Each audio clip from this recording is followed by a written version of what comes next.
सिंध जा वसाइल अॼु सिर्फ़ पंजाब ते ख़र्च थियनि था पिया। सिंध जो कोयलो सिर्फ़ पंजाब लाइ, हता के आख़िरी असांजो जेको बचियल हो दरिया उन ते पंजाब क़ाबिज़ है। गैर कानूनी, सिर्फ गैर कानूनी न बल्कि गैर शरई, शरीयत भी उन्हनि खे इहो इजाज़त नथो ॾे।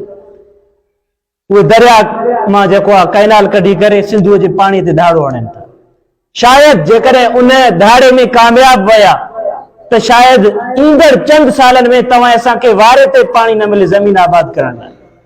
सिंध में ॿियो छा छॾियो उन्हनि? गरीब मज़दूर राखी करे पेट पाले थो पियो, राखी करे पंहिंजा बच्चा पाले थो पियो।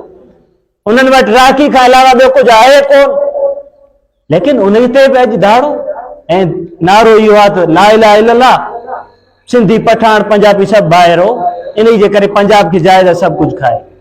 ला इलाहा इल्लल्लाह जे बुनियाद ते जेकॾहिं बलोचिस्तान जो गैस उन जा वसीला पंजाब के मिली सघनि था, ला इलाहा इल्लल्लाह जे बेस ते जेकॾहिं सिंध जो कोयलो सिंधूअ जो पानी पंजाब के मिली सघे थो, ला इलाहा इल्लल्लाह जे बुनियाद ते जेकॾहिं पंजाब के केपी के खैबर पख्तूनख्वा जो जेको टाइल उन के कीमती जमीन कीमती पत्थर मार्बल उन के मिली सघे थो पियो, त सिर्फ पंजाब तो असांजो भाउ न आहे, असां तो उन जा ॿाहिरि हो न।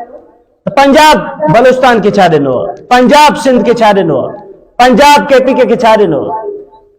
उलमा खां गुज़ारिश है त क़ुरान मजीद क़ौमुनि जे आज़ादी जो दर्स ॾे थो। क़ुरान मजीद क़ौमुनि जे आज़ादी जो दर्स ॾे थो पियो। क़ुरान मजीद में बार बार ये हुकुम आहिनि त पंहिंजे क़ौम जे आज़ादी जी जिदोजहद कयो। फिरौन माण्हुनि ते ज़ुल्म कयो, अल्लाह तबारक व तआला मूसा अलैहिस्सलाम खे हुकुम ॾिनो वञ इन ॾे, इन खे चओ फारसिल माना बनी इसराईल अन अरसिल माना बनी इसराईल। ऐं ज़ालिम फिरौन, माण्हुनि ते ज़ुल्म न कर, उन्हनि जो इस्तेहसाल न कर, उन्हनि जे हक़ुनि ते ढाड़ा न हण, इन बनी इसराईल खे आज़ादी ॾे। क़ुरान त आज़ादी जी ॻाल्हि करे थो पियो।